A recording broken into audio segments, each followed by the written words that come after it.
the greatest monster movie ever made. You can fight me on that. I'm John Rethlin with a retro review of Jaws, Steven Spielberg's finest, or at least one of his finest, and John Williams did the music, because those two did so many collaborations I don't have enough time to mention them in this one video. But really, it is the movie that relaunched and revived the monster movie genre. I mean, you could go back to the Universal days, Creature from the Black Lagoon, The Wolfman, The Mummy, Frankenstein, The Invisible Man, that kind of stuff, especially Creature from the Black Lagoon. That one was one of my favorite movies of all time, and something I may retro review at some point, but Jaws basically revived it for the modern age. And there were so many copycats after this. I mean, there were 3 goddamn sequels. Jaws the Revenge. Oh boy, a shark seeking revenge. That's basically how, it would work. Except it totally wouldn't fucking work that way. Yeah, that movie's fucking ridiculous. May do that one at some point for, a big laugh-along review. Because that movie's absolute ass. But as for this one, 45 years later, and it still holds up. I mean, really, this movie is fucking great. The cast is great. Roy Scheider as Chief Brody, Quint, Robert Shaw. Robert Shaw, it's sad he would die a few years after this. I mean, he had a lot of really good roles. But unfortunately, he had some issues, and he died at the age of 51. Hooper, Richard Dreyfuss, one of his best roles easily, and not the only time he would collaborate with Steven Spielberg. Not even in this decade. I mean, Close Encounters of the Third Kind. Ellen Brody, Lauren Gray, who would return for the 4th one. Oh boy, that one. And Vaughn, Murray Hamilton, who, he had a great role in this as well. The thing about this movie is it's simple. You have Amity Island, not Amityville Island, almost said that. And it's a small island town that relies on tourism basically in the summer to carry its economy and everything. And they have these big old summer events, and suddenly this great white shark appears and it starts devouring people. They got to keep the beaches open to keep the tourism up, even if it means a bunch of bodies are going to be chomped up. And it's a simple concept, and it fucking works. Steven Spielberg, with his great camera work and John Williams' music and the great pacing and the great acting, this movie will hold up in 2075.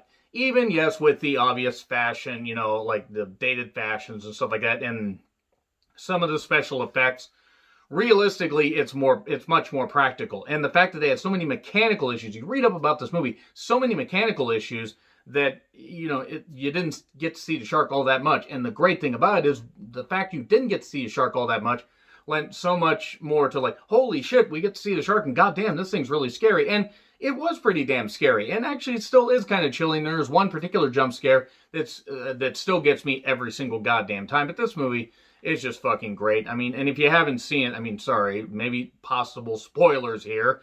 If you haven't seen it, it's been out for 45 goddamn years, so I do apologize, but the king of monster movies, especially for the modern age. We have Chief Brody, him and his wife and kids moved to this island town. So he could take a job, and they wanted to get away from the city life. And, it's his first summer here, but he's, easing into the, small time stuff of the town and everything. In fact, it's a fishing village. There's a lot of cool people. Everybody knows each other. And the opening scene where the girl gets killed. And, you get to see the fear on her face as she realizes, holy shit, she's out in the water. And, the drunk boyfriend or drunk guy she was with ain't going to be able to help her because he's passed out on the beach. But yeah, she's like all scared and everything, gets towards, the buoy. She's like, oh no, and she's like all scared and everything, and then gets pulled under. And that's great shit. And then they find her body later. But that particular scene is just so goddamn good, and something that will always stick out in my mind because it's a great opening scene. And they don't even have to show much of it. It's like, one of those nighttime scenes that actually works. It's like, holy shit, the lady, don't do that. And you want to tell her not to go in the water. It's still something that can get you. Then a little bit later, there's a boy named Alex that, everybody's out partying in the water and everything. And there's this, boy, and he gets killed by the shark while people are just partying. His raft gets destroyed. He gets eaten. And the shark's just like, nom, nom, nom, nom, nom, doing all this stuff while, people are like partying. And they're like, holy shit, shark, shark, shark. Everybody's freaking out. And the boy's mother is like looking for him, like what the hell happened. His raft washes up on the beach in a really, really good scene, the blood washing. The cinematography, the camera work and everything in this is top notch. And it's one of Spielberg's first movies. Yes, he did Duel and he had done a couple other things before, but this was like something that really popularized like Blockbuster because it made so much money and it felt like it could actually happen. That's kind of the thing about it. Yes, there are obviously the cliches of people doing dumb decisions to advance something because that's what you get in a horror movie or a monster movie, especially. But everything seems like it could actually happen. Like you get the characters that are doing, the characters that will do something stupid, but they're like, the shark's not going to get me, or there's no actual shark. We're not going to worry about that. And things just get worse. We get the introduction of Quint, the Quint production, if you will. I'm proud of that. I shouldn't be, but I am. Robert Shaw, you take a look at his filmography, this is one of his finest roles, and it was near the end of his life, and it's really, really sad. He's talking about what he could do with the shark, but he'd need $10,000, all this. He'd need to do it himself. We get two guys who try to capture the shark themselves and put a roast on a hook. That's something that's going to work really well. I mean, it doesn't. They don't get eaten. At least not that we see. I mean, they could have gotten eaten in the lead scene. Hell, they could have gotten killed, by trying to put another roast on a hook, and the wife hit them with a frying pan. I would have actually laughed at seeing that.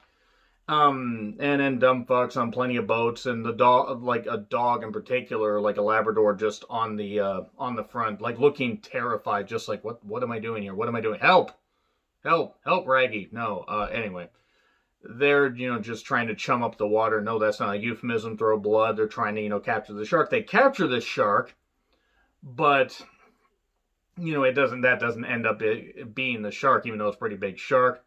Hooper arrives, Richard Dreyfuss's character. This was not a Boeing accident because he's looking at the girl, what the pieces are left of her.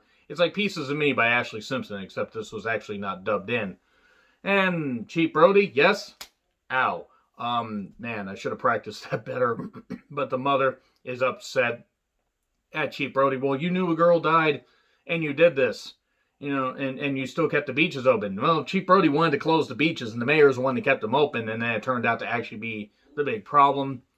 We get the family bond. I will say this: the kid, I don't remember if it was the same kid in this one that was in the fourth one, the one that gets killed, and then Lorraine Gray, wants to, has the shark seek revenge on her, or she wants to seek revenge on the shark. Revenge, Jaws the Revenge. The title's so goddamn stupid, but god fucking damn it. Back to the good stuff. The family bonding, though, between Brody and his kid was a pretty good scene. The shark autopsy, man, that always gills me.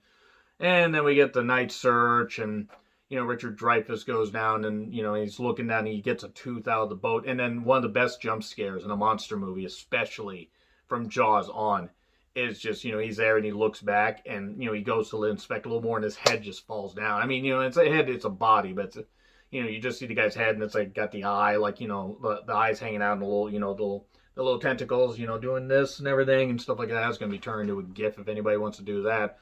But that was good stuff. He drops the tooth. The mayor doesn't see a tooth, so he's like, it's not possible. Yelling at the mayor, the beaches will remain open. The beaches will remain open until morale improves. We're just going to keep things open despite the fact we should close things up and ask people to stay in their homes. Gee, what does that sound like right now? Man, the themes of this kind of, hold true to 2020, don't they? So, beach party, and people get trampled because these two boys play this prank of, being of, cardboard fin and everything. And meanwhile, the shark attacks in the shallow end. Kids get scared and everything and toss up. This one guy gets his leg bitten off or whatever, so he's totally stunned for what happened to him. And they end up hiring Quint. The mayor doesn't want to do it, but it's like Brody's like, you gotta sign this, we gotta get this, we gotta take care of this guy. Quint has his stories and everything, being that he is, and we get to find out more history about him. It's literally over an hour before they finally get out to sea, and they share some good stuff. They get a barrel attached to Jaws, and then you're gonna need a bigger boat because how big he is. Like Brody's just chumming the water and everything, and then the shark shows up, and then it's like he doesn't actually do that. It would have been funny if he tried to sing opera, as opposed to whatever the fuck I tried to do there. And then we get them sharing the story, sharing the scars, especially Hooper and Quint.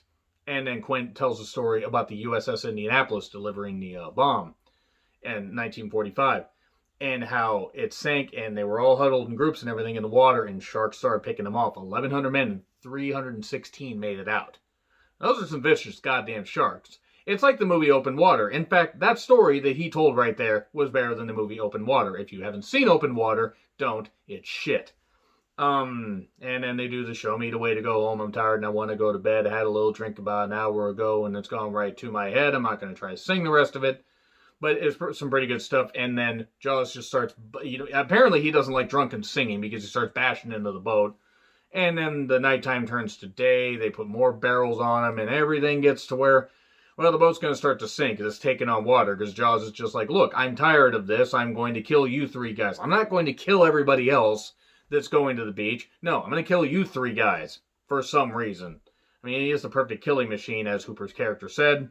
Of course, you get the stop playing with yourself Hooper line, which is pretty good.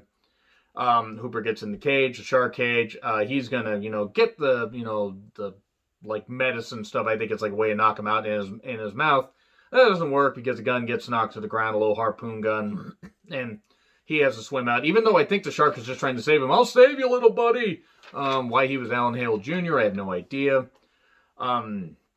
Boat starts to sink. Quint gets eaten in a pretty... I mean, it's a hilarious scene, but it's also kind of scary. But it's hilarious to me, but I laugh at a bunch of weird stuff. And then, as it's sinking, Brody's up on there. He has managed to shove a tank into Jaws' mouth just before. Like, shove one of those, one of those air tanks. And he's just like, okay, compressed air, cool. We'll just do that or whatever. Here, take your medicine, Jaws. And then he shoots, smile, you son of a bitch. He manages to shoot him and blow him up. And the music, it sounded like a 70s version of when Sephiroth stabbed Aerith. You're welcome for me reminding you of that if you're still watching by this point. And then Hooper and Brody make it back to shore. And there you go. That's it. That is Jaws right there. It is one of the best.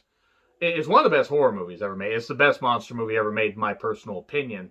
And that's saying something, because I love Creature from the Black Lagoon. But I could pop in Jaws and I can enjoy every single second of it for the 2 hours and 4 minutes of runtime. But let me know what you thought of Jaws. Like, share, subscribe, Twitter handle in the description. I'm John Ritlin. I'll see you soon.